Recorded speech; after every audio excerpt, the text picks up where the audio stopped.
If you have any audio, phones, pagers, please turn them off or place them on silent. If you have anything in your head, please remove them. Any outbursts, clapping, or noise disrupting this city council meeting can be receive a citation or up to being arrested. Any questions? Víctor, ¿viste que lo diga en español? Thank you.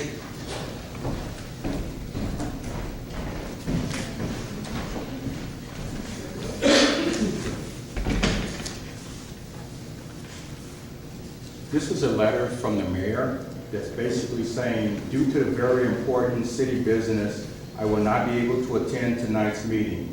I respectfully request the postponement of item number 31, which is the year-end report. Also, I would like to extend to Mrs. Mary Garcia, Mayor Pro Tem, good luck as she sits in as the presiding officer. Thank you, sir. And do we, if our mayor pro tem isn't here, Mr. Attorney, Mr. Monahan? The fact that our mayor pro tem and our mayor aren't here, Right. what is the procedure? Well, you can elect someone to fill in their position temporarily. Do we call the meeting to order? Ms. Garcia appears will not be attending today.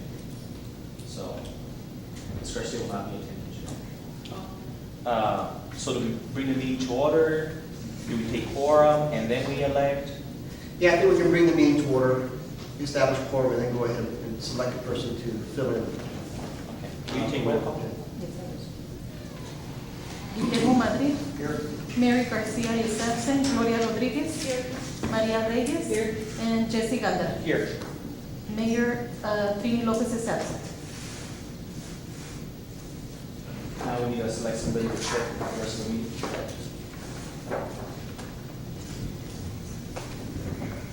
Does anybody volunteer for this position? I make a motion to nominate Councilman Roy Rodriguez to chair the meeting in the absence of the mayor and mayor pro tem. Mr. Madrid. Yes. Mary Garcia is absent. Gloria Rodriguez. Maria Reyes. Yes. And Jesse Ganda. Yes. We stand for the pledge of allegiance.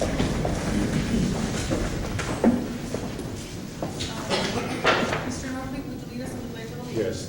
I pledge allegiance to the flag of the United States of America and to the republic for which it stands, one nation, under God, indivisible, with liberty and justice for all.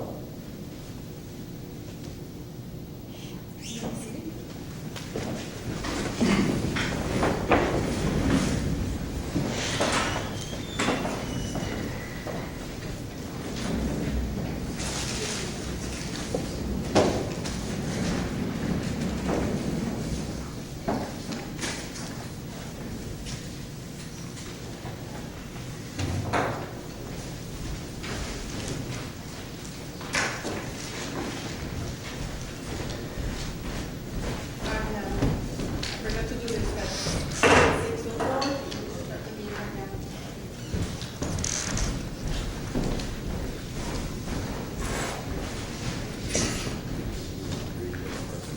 Number 4? Read it off. Presentation of the independent auditor's report by Strickler and Prieto LLP for year ending September 30th, 2011 for the city of Socorro. Mr. Brad Volk will give the presentation for the audit report today. Okay, my name is Brad Volk, I'm Strickland Prieto, I'm the audit manager for our accounting firm. Welcome. I normally bring somebody with me, but the one that did most of the work this year, Sandra Chiquito, she's on her honeymoon, so I gave her the day off. I think you all have a copy of the financial statement, Yes. and you also, I think, had a draft copy earlier last week that you were hopefully able to kind of glance through. So you know some of what's in here already. Again, this is for the year ended September 30th, 2011, so it's about 9 months old. Still fairly current. I just want to go through a couple of highlights, starting with the auditor's opinion on page 1. Past 2 years, we've issued unqualified opinions. This year, we issued a qualified opinion. Basically, what that means is there was something in there that wasn't right, that we couldn't form an opinion on. And this year, we had a little problem with the fines and warrants receivables. We couldn't get a clean schedule that tied up to the general ledger of receivables for fines and warrants. We got several different amounts, so we were really unable to audit that number. So we did present a qualified opinion. Basically, if you look at the fourth paragraph on the auditor's report, it's the one that kind of is the meat of this. It says, in our opinion, except for the effects of such adjustments, meaning with the fines and warrants, that the financial statements referred to above present fair and non-material respective financial position for governmental activities in each major fund of the city of Socorro. So we're opining on the rest of the items other than fines and warrants. We kind of got through this with Mr. Northleaf and looked at the different options, and this is kind of what we determined was appropriate in the circumstances.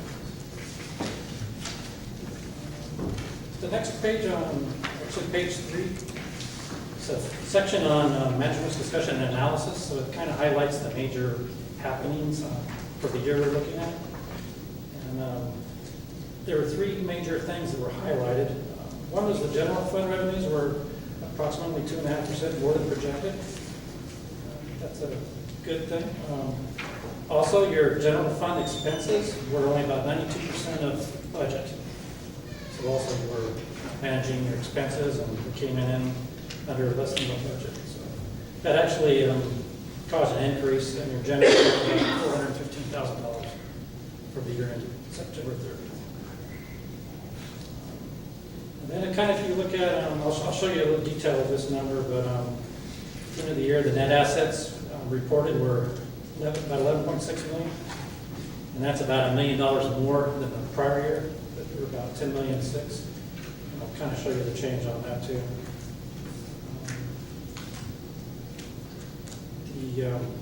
Most of the increase that caused your net assets to go up about $1 million. One was because you had some miscellaneous revenue, a couple items that came in, which were, one was the Horizon lead lawsuit. What page is that, sir? Pardon me? What page is that, sir? It's on, the actual details on page 6. What you'll see there is a comparison of prior year to current year on the revenue and expenses. So really it comes out on kind of the middle of the page. There's a category called miscellaneous income. You'll see it's $627,000 this year. Last year was $135,000. So the biggest increase is because of the Horizon lead lawsuit. That was $275,000 proceeds that came in. So that's recorded as income. And then there was also some sewer work done from the Lower Valley District, Water District, where they were using their employees essentially to do the work. So there's revenue that came in from the charge of that labor to about $224,000. So those 2 items caused the increase in the miscellaneous revenue. Then also, Mr. Northleaf pointed out that there was a reduction in the public safety expenses for the year. So that was kind of another big increase. That was about $150,000 for the year.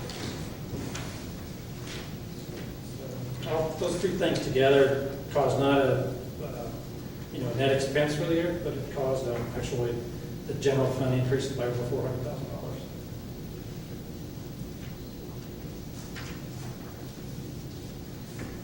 I have a question, sir. Sure. Miscellaneous income, on the med settlement, that we collected $275,000. Right.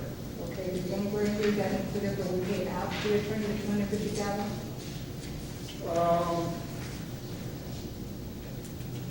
Not added revenue was paid out. Yeah, I mean, if you, I don't know, if I don't remember if you paid all the attorney's fees in the year we're looking at. In the next fiscal year. Is it in that Fiscal year, fiscal year? Yes, the expense, yes, it's in the current year. Okay. Okay. Yeah, so you'll see that coming up the next year's audit for the most part. There might have been some pre-attorney fees and things. If it would have been, assuming the general expenditures by function, kind of at the bottom of the page where the expenses are from.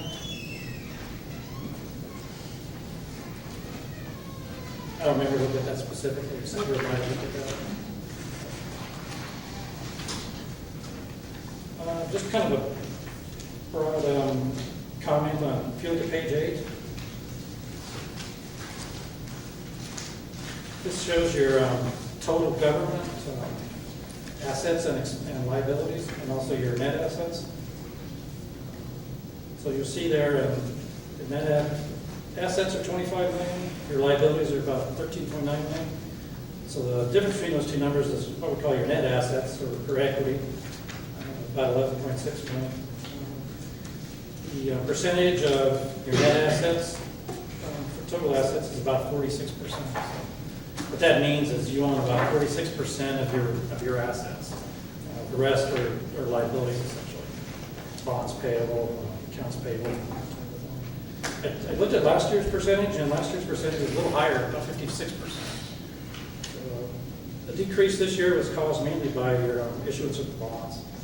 So that increased your liabilities quite a bit. If you look at page 9, I think there's just one important number there. This is essentially your income statement. It shows your income and expenses in the net. For this year, your net assets increased again by the $1 million. Cut the third line from the bottom. So you can look through the different categories of expenses and revenue. But net, it increased by $1 million for the year. So that's always good to see an increase. Those are the major financial highlights. I just want to go through, it's kind of in the back of the financial statement. If you look at page 32, we're required to issue a report over internal controls, and if we find any material weaknesses or any identifiable items that need to be communicated. So page 32 and 33 is our letter that kind of, you can read through there later, but kind of, if you look in there, you can see what the findings were, kind of how we classify them. But I wanted to go through each finding one by one, so we're kind of aware of what we found this year. And we'll start on page 34. This is kind of support of why we issued a qualified opinion. The first finding there on the page, on top of page 34, 2011-1, lack of maintained adequate accounting records related to receivables for fines and warrants. Again, that's just, we couldn't find a clean schedule. We didn't really know what the fines and warrants were. The numbers kept changing by as much as 2 million. Didn't know what schedule we asked for on which day. So that's going to be, I think, a goal of the city this year is to clean that schedule up. So hopefully next year it should all tie out to the general ledger. And then the second finding there, 2011-2, is kind of related to the same thing. As of the cutoff date, September 30th, you're supposed to go through and any fines and warrants that have been issued as of that date should be included in the financial statements. We do a cutoff test, and we determined that we found that $383,000 worth of fines and warrants had been issued but hadn't been recorded in your books and records. So we had to make an adjustment to increase receivables and increase your income by that same amount. Based on our materiality levels, that was considered a material finding. So we had it listed as a material weakness. So it's just important to go through at the end of every year and do proper cutoff. The next page, page 35. We did a test auditing of assets at the Cayo Community Center. And we were just looking to make sure all the internal controls you had in place were being followed. And we noted that some of the inventory items over there, fixed assets, didn't have tags on them. Inventory wasn't being properly accounted for. So in the future, just have to make sure that all the inventory items have tags on them and they're all included in the fixed assets schedule.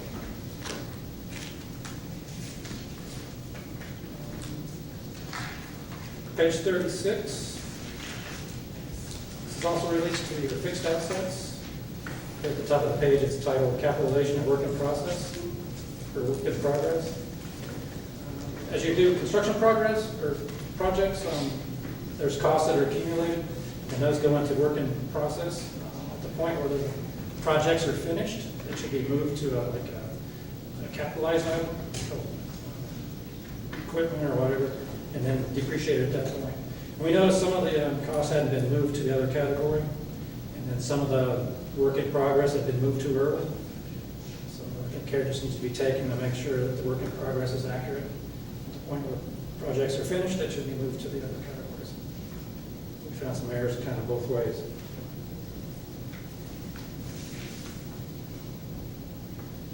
The next finding, proper accounting of grant revenue and expenditures, 2011-5. With the different federal grants, you have to make sure that your accounting is very clean on what the revenues that comes in and what the expenses are that goes out. We found that some of the grants were kind of being commingled, the expenditures and the revenue, and they weren't tying out to your schedule of federal expenditures. So we just wanted to note that more care needs to be taken in your accounting for the grant revenues and expenditures. The federal government is pretty picky about accounting for all that precisely, so they don't know that revenue's been accounted for correctly.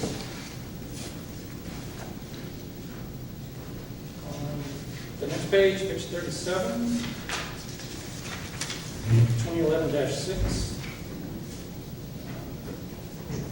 The way the grants are written, they require certain items be supported by your payroll records in order to claim those expenses.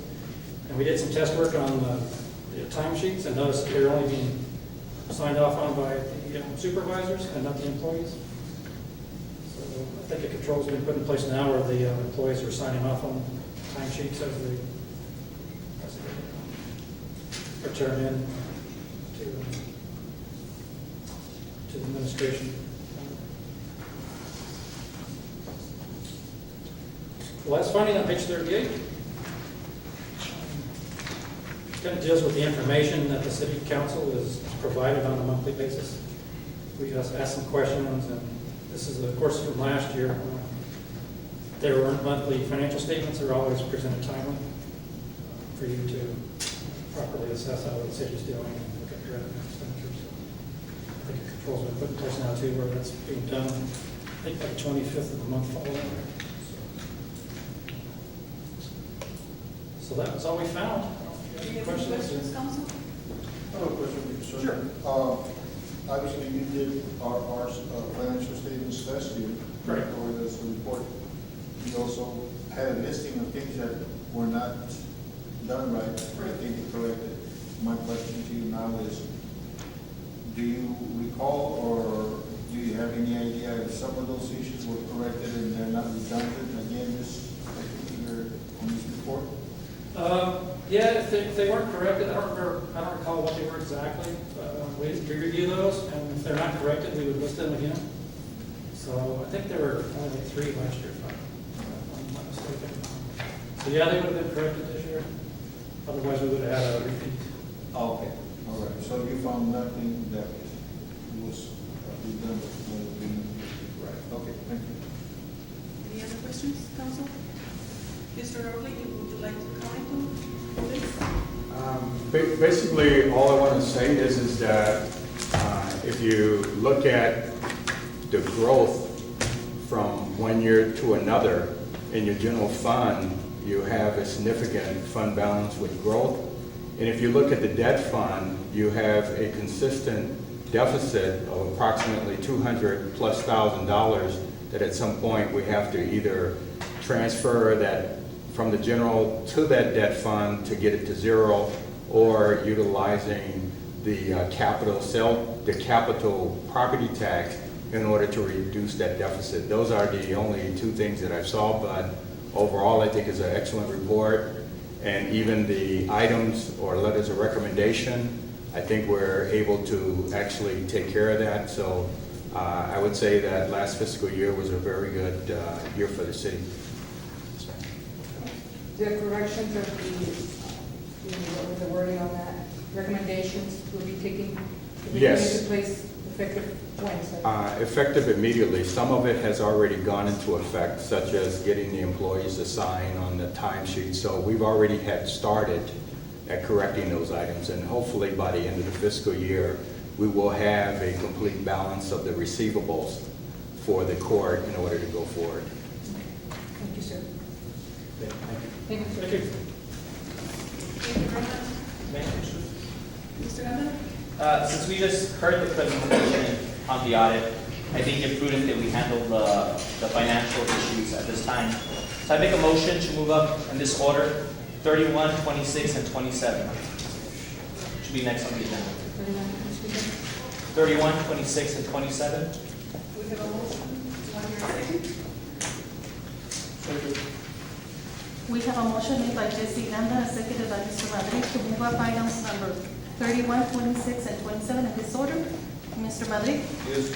Mary Garcia is absent. Gloria Rodriguez? Yes. Maria Reyes? And Jesse Ganda? Yes. Item number 31. Discussion and action to accept the independent auditor's report conducted by Strickler and Prieto LLP for year ending September 30, 2011 for the city of Socorro, Texas.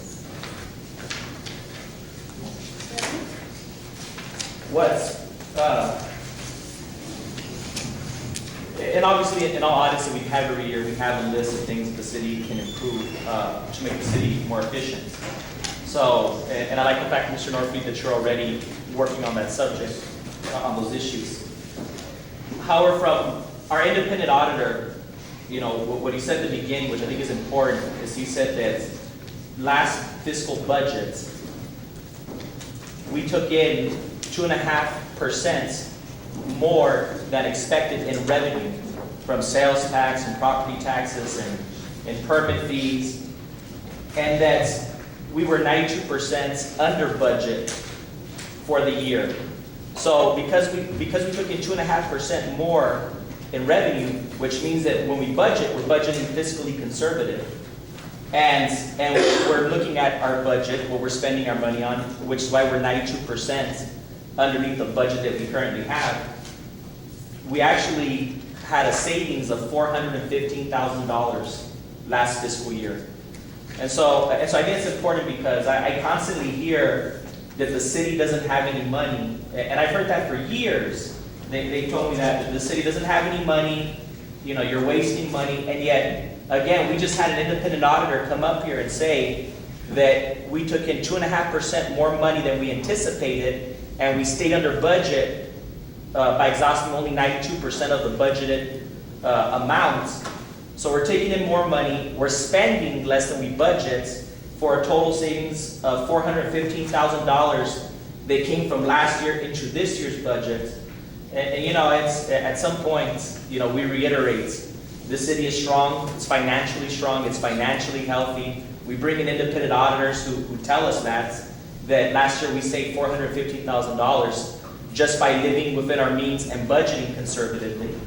And so I just wanted to reiterate that again, another financial and independent auditor comes in here and says that we're strong financially. And I make a motion to approve. We have a motion made by Jesse Ganda, seconded by Guillermo Madrid to approve item number 31. Mr. Madrid? Yes. Maria Reyes? And Jesse Ganda. Yes. Item number 31 is approved. Item number 26, discussion and action for adoption of a resolution directing publication of notice of intention to issue certificates of obligation. Next. Mr. Ganda? And again, we try and tell people that we're different from other entities, you know, when we look at bonds, that we do have the ability to actually live within our means and float bonds. For me, this money is important because although we've talked for years about creating a fire department, that was something this community deserved, I think you can ask any citizen in Socorro, if your house burns down, do you think it'll be safe? And most people tell you no. Fire department shows up 15, 20 minutes later. It's just the way it is. I mean, I don't think there's any belief that that's not true anymore. And after story of hardship, of people having to be the ones who run into a home, instead of having professionals in the right gear with the right fire equipment to save their families, it has to be them or else they'll lose that family member. You know, I read articles in the city of El Paso, every home is within 1.5 miles of a fire station. Their normal response time is 3 to 4 minutes, average. And so when I read those, I say, you know what? You know, we deserve that same type of quality. And so that's the reason I'm in support of the COs is, for me, this is gonna give us that foundation to acquire our own fire department, to make sure that we have the capital that when we, as they say, pull the trigger and create the fire departments, that we're on solid financial ground and we're not waiting to see how we're gonna pay for the fire trucks, or, you know, if we need to, the capital is already sitting in our bank, so. And hopefully, if we don't have to exercise that capital, it can go towards other big gains that we've been doing for the past few years, such as paving of streets and other worthwhile programs of upgrading and building new parks. And with that, I make a motion to approve. Need a second? Second. We have a motion made by Jesse Ganda, seconded by Guillermo Madrid. Mr. Madrid? Yes. Mary Garcia is absent. Maria Reyes? No. And Jesse Ganda. Yes. Item number 26 is approved. Item number 27, discussion and action for adoption of a resolution expressing official intent to reimburse costs for projects. Motion to approve. Second. We have a motion made by Jesse Ganda, seconded by Guillermo Madrid, to approve item number 27. Guillermo Madrid? Yes. Mary Garcia is absent. Maria Reyes? No. And Jesse Ganda. Yes. Item number 27 is approved. And item number 5, public comment. We have one individual signed up to speak, starting with Mr. Juan Castañeda.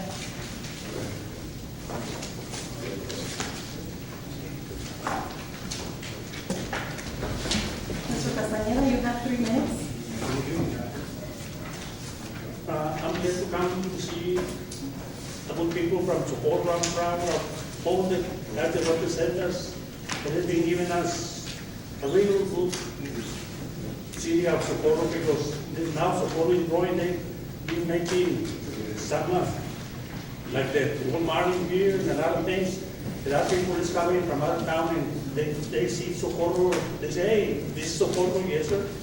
This is the proud. And I'm one of the citizens that is proud from Socorro, because I've been living here in Socorro for a lot of years. I used to be a part-time volunteer when we started this town to become a city.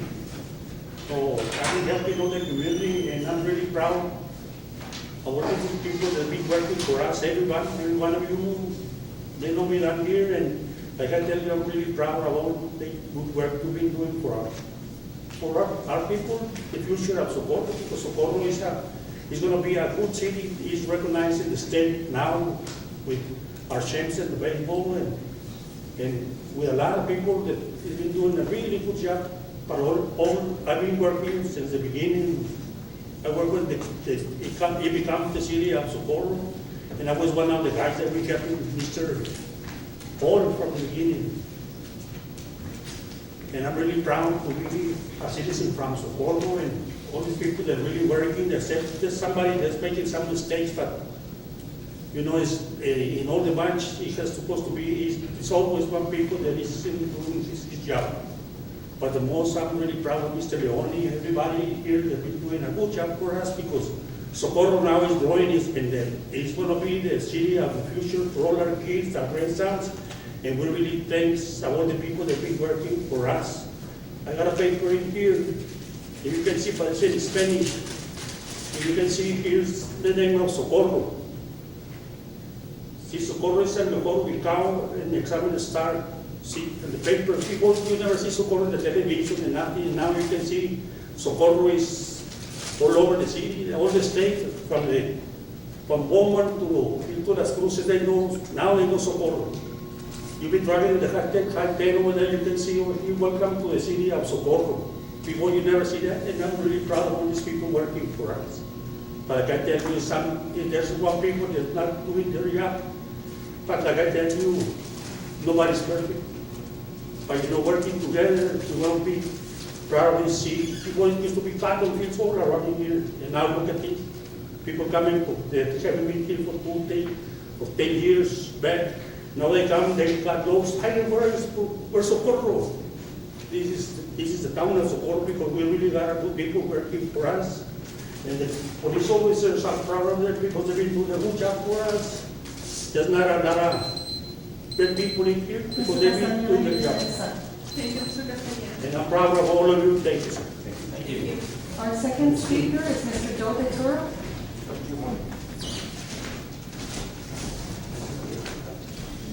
Mr. Ventura, you have 2 minutes. Thank you.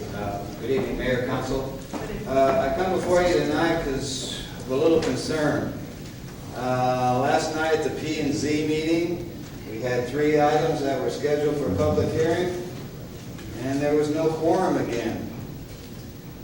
In fact, finding a little bit of information, out of the 12 meetings that we've had allegedly scheduled so far for the first of the year, I think there's only been 4 that's been completed. That's 75% incompletion. You know, you have constituents that pay up to $650 to get their properties reclassified. They come to you in good faith. And this is how you treat your constituency. You have appointees that you've made special concessions, changing the meeting dates from Tuesday to Wednesday, because you had a person on the P&Z that couldn't make the meetings. And then last night, in the meeting before that, he didn't show up either. Total disrespect for the constituency. You know, I don't get it. There are people out here in the community that are willing to go to work to keep the process running, that have the capability of being able to do the job. But I don't know why you choose to elect people that don't really care. Mr. Loya ran for office. He's a no-show again. That's your representative.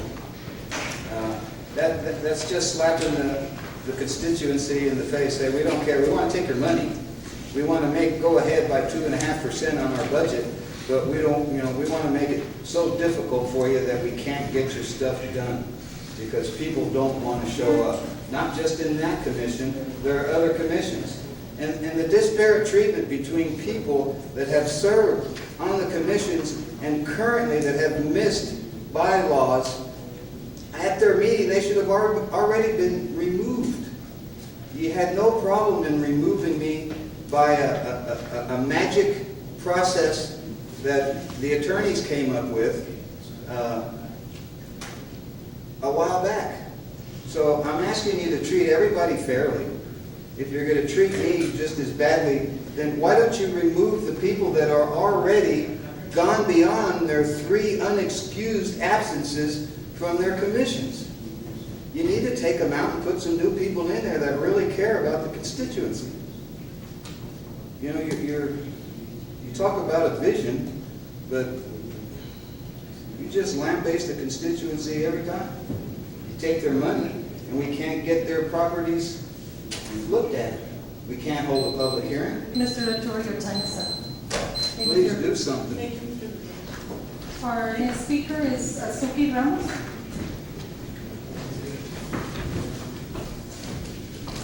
Mrs. Ramos, you have 3 minutes. Good evening, Mayor Pro Tem and council members. I'm also here on certain concerns regarding especially the fireworks, the ordinance that is allowing the fireworks to be in certain designated areas, and as well as certain fireworks that can be bought and used in their own properties. However, my concern is that as our district representative from District 4 mentioned, it takes 20 minutes for a fire department to go and attend a fire. Last year, we did suffer some damage in the area of Socorro, and there is about 20 signatures that we have today of concerned citizens from the area of District 4 that were a little bit concerned about, very concerned, I'm going to say little, very concerned, that tried to reach our representative and were not able to reach him or get a response from him regarding those issues. So I really strongly ask you that when you set up and approve an ordinance that has to deal with our city, our homes, our area, and is there really a safety plan that is being set forth to protect our homes? Yes, many, due to their, low income, cannot afford the insurance. And though I hear there is a 1 million insurance amount that's required from vendors, however, why do we have to go that route? We know it hasn't rained. We know everybody else around us is not doing this. Please take into consideration first the needs and the safety of the public that you represent before making a decision as such, and try to have that good connection and a good neighbor with the rest of the county, cities that you should be working with in order to have that peace and well-being for the sake of our community.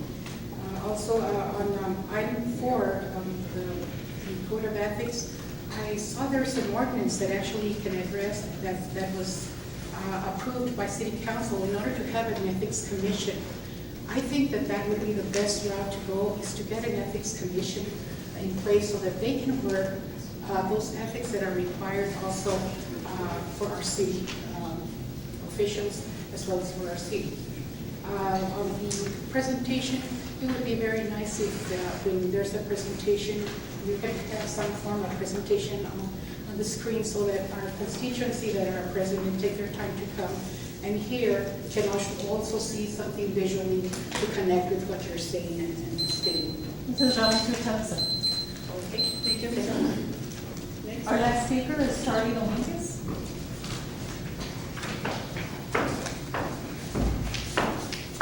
Mr. Dominguez, you have 3 minutes.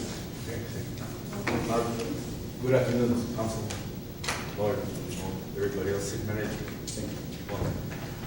I'm here on concern on the renaming of the Horizon to back to Buford Road. There's no residents from Socorro here. I've been living here in the Buford division since it first was created, where Socorro was created. Socorro Road and Buford Road. Without them, there was nothing. There won't be Socorro. There won't be Buford. There won't be nothing. Period. I mean, until somebody starts developing. But as I know, there never was a public notice or anything like that to change the street to Horizon Boulevard from Buford Road. Buford Road is the one all the way up to I-10, next to the intersection of I-10. From intersection I-10 north up, that was Horizon, and I-10 south to the bottom was Buford Road. And like I said, I never heard anything about public hearing. I know it takes a lot of paperwork to change names. The reason I think it is that the Texas Department of Public Transportation or Public Safety, they started building, started widening up the road from I-10 all the way down to North Loop. And a few feet more, they went up there towards Morales residence, and then it goes back to one lane. Maybe they're the ones that changed the name without even letting the public know about it. So I support that we can change it back to Buford Road. There's a lot of old memories from that road. With that road, I don't think Buford Cotton Gin would be established. Was established, but then now it's destroyed. I'm sure we'd like to come back to Buford. Thank you. Thank you, Mr. Dominguez. And those are all our speakers. Mr. Randa? I want to take a real quick point of privilege just for the record to state that there was an assertion that, and I don't know if there was ulterior motives for the lie, basically, but I have a city-issued cell phone, and anybody who attempts to get a hold of me can easily call me. I can tell you that was never reached, because even if somebody doesn't call, I have voicemail. So you can call the city office to get the city cell phone, and that's where I answer the constituents. I also have an email. So I don't know, and then there was signatures, but if you wouldn't mind leaving it for staff so I can get a copy of it. But I just want to know that I've never received on our city cell phone a message telling me to call somebody back dealing with an issue. Haven't received it. So, and again, there's a reason why it's issued by the city. So if there's city business and people need to get a hold of me, they can call that phone. So again, I just wanted to clarify that. Thank you. Next item. Consent agenda. Number 2. 7, 12, 13, and 18.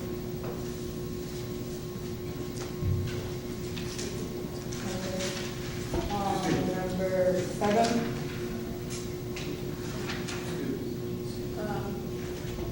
Mr. Dominguez.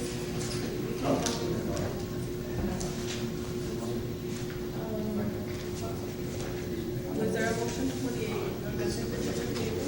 No.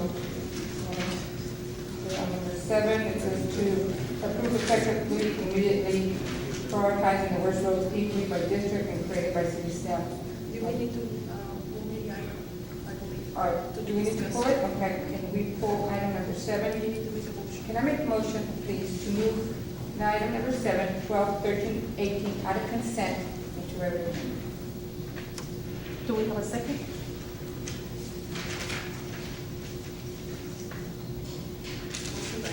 Okay. Mr. Gata. I make a motion to approve the consent and addendum to the consent agenda. I have a motion, like your second. Second. We have a motion made by J.C. Gandara, seconded by Guillermo Madrid, to approve the consent and the addendum to the consent agenda.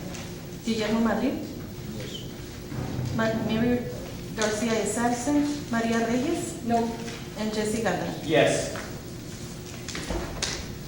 We move to the regular agenda. Item number 19, discussion and action to accept and approve the City of Socorro's interlocal agreement for the County of El Paso Sheriff's Office, El Paso Police Department, and the City of Horizon to implement the city's 2011 Operation Stone Garden funded by the Department of Homeland Security and Department of Customs and Border Protection, Border Patrol, interlocal agreement, and First Amendment document. We have Mr. Olage here to answer a question regarding the grant. Mayor, Council, good morning, afternoon. Ivan Olaya with Special Projects.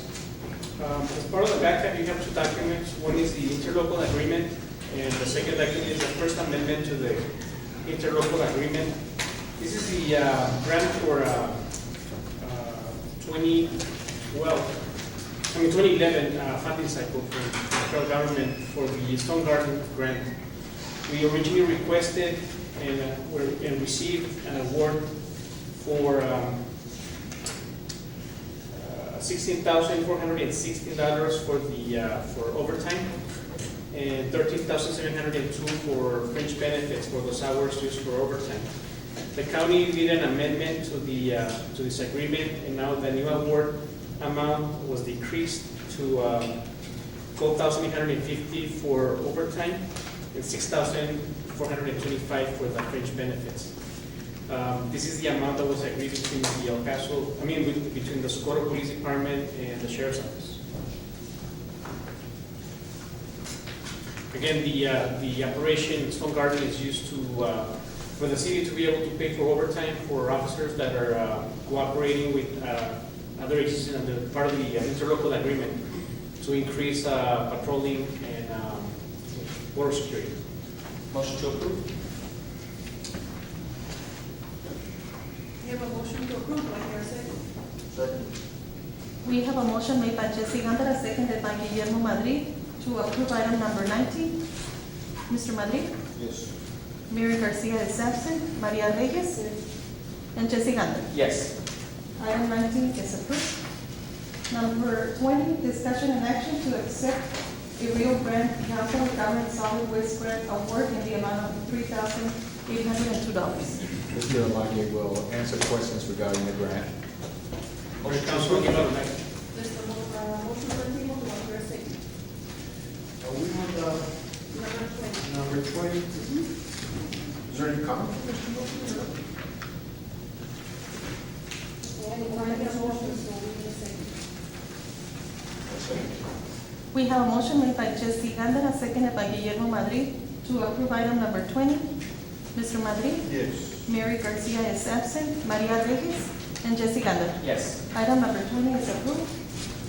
Item number 21, introduction, first reading, and calling for a public hearing on an ordinance of the city of Socorro, Texas, establishing rules and procedures for conduct of meetings of the Socorro City Council and all of the city of Socorro's boards and commissions. Ms. Solis? Okay. Yes. Motion to approve?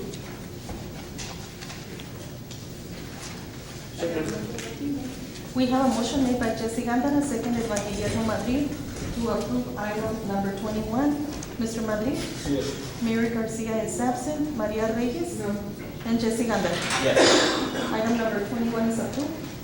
Item number 22, discussion and action on the appointment of Mr. Humberto Nevares to the Municipal Parks Commission Advisory Board, place 5. We have a motion? I make a motion to approve. Motion and second. We have a motion made by Mr. Guillermo Madrid, seconded by Maria Reyes, to approve item number 22. Mr. Madrid? Yes. Mary Garcia is absent. Maria Reyes? And Jesse Gandara. Yes. Item number 22 is approved. Item number 23, swearing in of newly appointed commissioner. Mr. Nevares, present? Mr. Navarez is out of town. He left today this morning, so it's not here for the appointment. We have a motion to table or delete? Motion to, yes, she leads. Delete. I Do we have a motion on the second? table. Second, Maria Reyes, second. To delete, right? We have a motion made by Jesse Gandara, seconded by Maria Reyes, to delete item number 23. Guillermo Madrid? Yes. Mary Garcia is absent. Maria Reyes? And Jesse Gandara. Yes. Item number 23 is deleted. Item number 24, excuse absent council members. Motion to approve?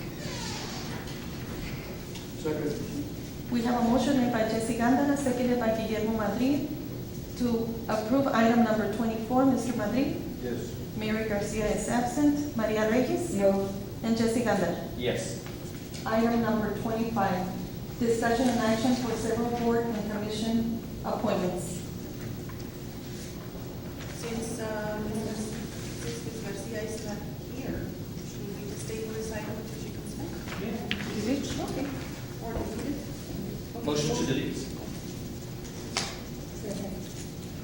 We have a motion made by Jesse Gandara, seconded by Maria Reyes, to delete item number 25. Mr. Madrid? Yes. Mary Garcia is absent. Maria Reyes? And Jesse Gandara. Yes. Item number 25 is deleted. Number 26, I'm sorry, number 28, discussion and action on awarding the request for qualifications, RFQ for the park design architect for Mauro Rosa Park. Ms. Reyes, is a question for you. What is this, selection of Park Hill, Smith, and Cooper? Where are they located at? I believe they have an office here in El Paso, at least an extension of an office, and hold on just 1 second.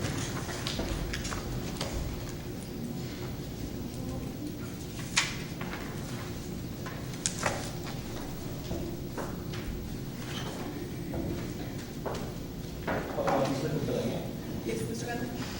Mata Rosas Park is, this council understood that we're now building new parks that are second to none, such as Bulldog Championship Park. We're also building second to none centers such as the Apalaca Community Center on Moon Road. But we also want to make sure that we address our current parks and upgrade them just as nice as what we're currently seeing in our current parks and our new parks. So Mata Rosas Park was formerly Bonito Park at the end of Peters Road in District 4. This park is one of the first that's scheduled for a major upgrade. And in my opinion, previous Bonito Park was one of our nicest parks to begin with, but it lacked almost everything. It just had basically, because it had green grass, because of the surface water, that made it. And so again, not only are we building brand new parks, but we're upgrading. In Mata Rosas, was the first Hispanic state representative from El Paso in the 1900s. So it was almost a shame that you had the first Hispanic representative from El Paso, and nobody had honored him. Nobody had named a street, nothing at all. And we said, since Socorro is 97% Hispanic and fiercely proud of its heritage, we're gonna show the rest of El Paso County what they should be doing. And we did that by renaming the park Mauro Rosas Park, and then taking this first step and upgrading one of hopefully the future several of our parks. The address is 18 East Glendale, El Paso, Texas, zip code 79902 is the location of PSC. We have a motion? Yes. Do we have any type of list to prioritize what parks are going to be getting at as far as the upbringing of them? No, we have not established exactly a priority list for parks for major renovation so far. We haven't. Thank you. Any other questions? Do I hear a motion? I make a motion to approve the recommendation of the city manager to award the contract to Park Hill Smith Cooper. Am I correct? Is that the name of it? Yes. Park Hill Smith Cooper. Yes. And authorize him to sign the necessary contracts to effectuate that awarding of the contract. Do I hear a second? Second. Mr. Madrid? Yes. Mary Garcia is absent. Maria Reyes? No. And Jesse Ganda. Yes. Item number 28 is approved. Item number 29, discussion and action on awarding the request for qualifications RFQ for an engineer for bridge design construction connecting Connors Way with Margaritas subdivision. Ms. Reyes has a question? Mr. Norfleet, where is the engineer? Where Where are is, they located at? they are actually located at 10737 Gateway Boulevard West, Suite 112, El Paso, Texas, zip code 79935. Have we ever used them before? I'm not aware if we used the company, but I think we used, no. First time? First time? Yes, ma'am.